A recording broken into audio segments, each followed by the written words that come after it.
Assalamualaikum warahmatullahi wabarakatuh. Kita sampai pada materi aborsi, perspektif hukum positif dan hukum Islam. Secara etimologi, aborsi itu berasal dari kata abortion, yaitu pengguguran kandungan atau abortus, keguguran. Secara terminologi, A. Aborsi adalah pengakhiran kehamilan baik belum cukup waktu, yaitu di bawah usia 20 sampai 28 minggu, maupun belum cukup berat, yaitu di bawah 400 gram sampai 1000 gram.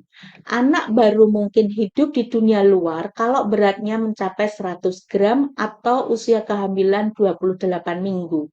Ada juga yang mengambil sebagai batas untuk abortus, yaitu berat anak antara 500 gram sampai 999 gram. Disebut partus immaturus. Nah, B.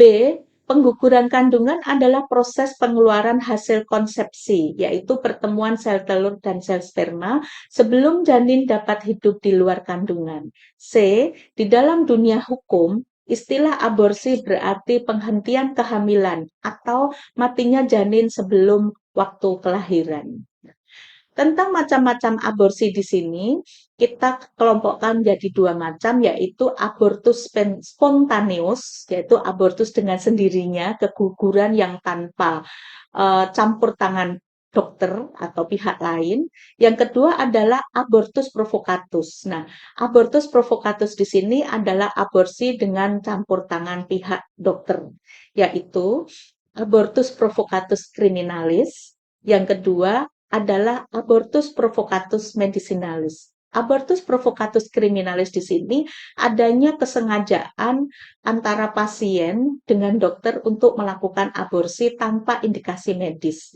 Sedangkan abortus provocatus medicinalis adalah aborsi yang dilakukan antara dokter dengan pasien dengan persetujuan pasiennya karena ada syarat-syarat tertentu yang diperbolehkan oleh Undang-Undang Kesehatan karena adanya uh, ibu hamil yang merasakan kesakitan demi kesehatan ibu hamil atau terjadi korban pemerkosaan.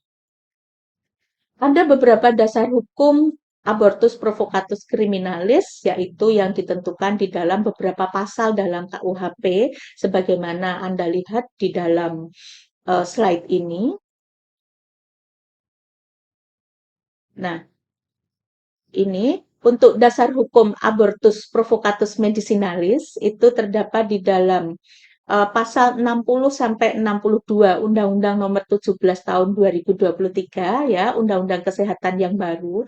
Sebetulnya Undang-Undang Kesehatan yang baru di sini sudah mencabut ketentuan Undang-Undang Kesehatan yang lama, yaitu Undang-Undang Nomor 36 Tahun 2009 maupun PP 61 tahun 2014.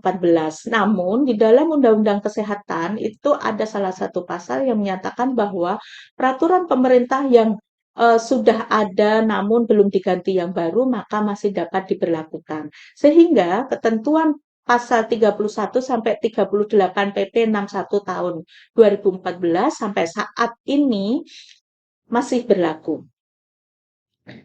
Abortus provocatus medicinalis itu diatur di dalam pasal 60 ayat 1 Undang-Undang Nomor 17 tahun 2023.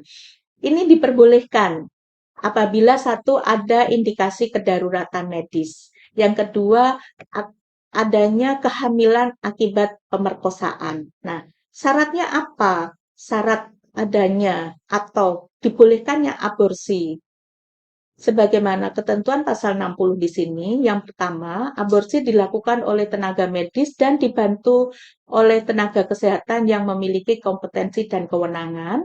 Yang kedua, aborsi dilakukan pada fasilitas pelayanan kesehatan yang memenuhi syarat yang ditetapkan oleh menteri.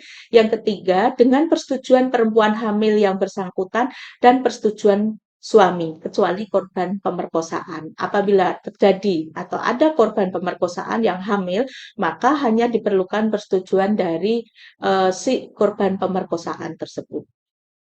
Nah, Bagaimana dengan aborsi perspektif hukum Islam? Silahkan Anda kaji berdasarkan ketentuan surat-surat yang ada di dalam slide ini. Terima kasih. Assalamualaikum warahmatullahi wabarakatuh.